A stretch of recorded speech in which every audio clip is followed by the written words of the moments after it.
তোমাদেরকে স্বাগত জানাই আরেকটা ভিডিওতে। এবং এই ভিডিওতে আমরা নৌকা এবং স্রোতের একটা প্রশ্ন দেখব, যে প্রশ্নটি WBPSC ফুড এসআই 2024 রিসেন্ট পরীক্ষায় এসেছিল। এবং এই কোশ্চেনটি কিভাবে তোমরা পরীক্ষার হলে উইদিন সেকেন্ডে সমাধান করবে সেই বিষয়ে আলোচনা করব। এবং যাদের নৌকা এবং স্রোতের অঙ্ক দেখলে ভয় লাগে, যারা পারো না, তারা অতি অবশ্যই প্রশ্নটি দেখবে এবং দেখবে আমরা কত সহজে সলভ করতে পারি। তো চলো দেখি, প্রশ্নতে বলেছে একটি স্টিমারে স্রোতের অনুকূলে 90 কিমি যে সময়ে যায়, স্রোতের প্রতিকূলে 60 কিমি একই সময়ে যায়। তাহলে অনুকূল মানে স্রোতের দিকে, প্রতিকূল মানে স্রোতের বিপরীতে। আশা করি এই লজিকটি কারো কোনো অসুবিধা নেই বা হবে না, ঠিক আছে। তাহলে অনুকূলে 90, প্রতিকূলে 60। যদি স্রোতের বেগ 5 কিমি প্রতি ঘন্টা হয়, তবে স্থির জলে স্টিমারের গতিবেগ কত কিলোমিটার? ঠিক আছে, গতিবেগ জানতে চাইছে। এইবার ভাবো, আমরা ক্লু কি পাচ্ছি? যে সময়ে ঠিক একই সময়ে, অর্থাৎ টাইম ফিক্সড আছে। টাইম কি আছে? টাইম ফিক্সড, অর্থাৎ টাইম কনস্ট্যান্ট আছে। এই ক্ষেত্রে কি আমরা কিছু না কিছু কনস্ট্যান্ট রাখি, হয় স্পিড, না হয় ডিস্টেন্স, না হয় টাইম। তো এই প্রশ্নে তোমাকে টাইম কনস্ট্যান্ট দিয়েছিল ফিক্সড, মানে অনুকূলে যেতে যে সময় নিচ্ছি, প্রতিকূলে উঠে আসতেও ঠিক একই সময় ইউজ করছি। তো তার মানে আমি বোঝাতে চাইছি, যদি টাইম ফিক্সড থাকে তো তার মানে আমরা জানি ডিস্টেন্সের যেটা রেশিও হবে সেটা সমান হবে স্পিডের রেশিও। স্পিড যত বাড়াবে ডিস্টেন্স বেশি যাবে, ডিস্টেন্স যত কম যাবে স্পিড তত কম করতে হবে, যদি টাইম ফিক্সড থাকে ফিক্সড টাইমে। তো এই ক্ষেত্রে ব্যাস এইটুকুই লজিক তুমি ইউজ করো, যে যদি টাইম ফিক্সড আছে, ডিস্টেন্স রেশিও হবে স্পিড রেশিও।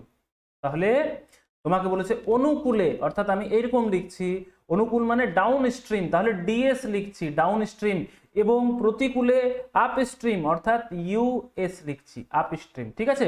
তাহলে আমি এই ক্ষেত্রে কি লিখছি? Distance ratio. ডিস্টেন্স রেশিও একই সময়ে অনুকূলে মানে ডাউন স্ট্রিমে 90 যাচ্ছি এবং প্রতিকূলে 60। তাহলে যদি রেশিও করছি, যদি কাটাকুটি করি, তাহলে 30 3 30 2। তাহলে আমি কি পেলাম? ডিস্টেন্স রেশিও হচ্ছে 3:2। তাহলে ডিস্টেন্স রেশিও যদি 3:2 হয়, তো তার মানে স্পিড রেশিও হবে 3:2। ঠিক আছে, বুঝতে পেরেছো? এইবার স্রোতের অঙ্ক বা নৌকোর অঙ্ক যখন আমরা করি, তখন আমাদের আরেকটা লজিকও জানা আছে, যে যদি অনুকূল গতিবেগ আর প্রতিকূল গতিবেগ তোমার জানা থাকে, ডাউন স্ট্রিম স্পিড আর আপ স্ট্রিম স্পিড যদি জানা থাকে, যেমন এই ক্ষেত্রে আমরা দেখতে পাচ্ছি ডাউন স্ট্রিম স্পিড 3 এবং আপ স্ট্রিম স্পিড 2, তাহলে তুমি অনায়াসে স্থির জলে গতিবেগ আর স্রোতের গতিবেগ জানতে পেরে যাবে। তাহলে আমি এই ক্ষেত্রে স্টিমার মানে আমি এই ক্ষেত্রে এস লিখছি, এবং ওয়াটার অর্থাৎ প্রবাহের গতিবেগ অর্থাৎ ওয়াটার মানে ডাব্লিউ লিখছি, ঠিক আছে। তাহলে আমাদের জানা কি আছে? যদি আমাদের অনুকূল গতিবেগ আর প্রতিকূল গতিবেগ জানা থাকে, তাহলে দুটো গতিবেগ যোগ করে যদি অর্ধেক করে দিই, তাহলে আমাদের শান্ত জলে নৌকার গতিবেগ বা এই ক্ষেত্রে স্টিমারের গতিবেগ তুমি পেয়ে যাবে। অর্থাৎ 3 + 2 যোগ করব, অর্ধেক, 5-এর অর্ধেক 2.5। তো আমরা বুঝতে পেরে গেলাম যে স্টিমারের গতিবেগ কত? 2.5। রেশিও জলের কত জানি কি?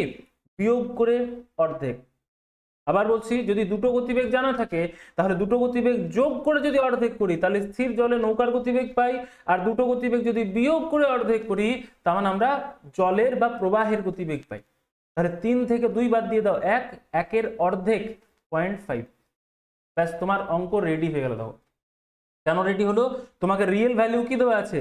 যদি স্রোতের গতিবেগ 5 কিমি প্রতি ঘন্টা হয়, কার গতিবেগ দেওয়া আছে? স্রোতের। তো স্রোতের আমরা আমাদের সিস্টেমে কত পেলাম? 0.5। তাহলে বুঝতেই পারছো, যদি রেশিও করি আমরা, তো দুটোতে 1 ঘর পর ডেসিমাল আছে, তো আমরা ডেসিমাল উঠিয়ে দিতে পারি। দুটো জায়গাতে 1 ঘর পর ডেসিমাল রয়েছে।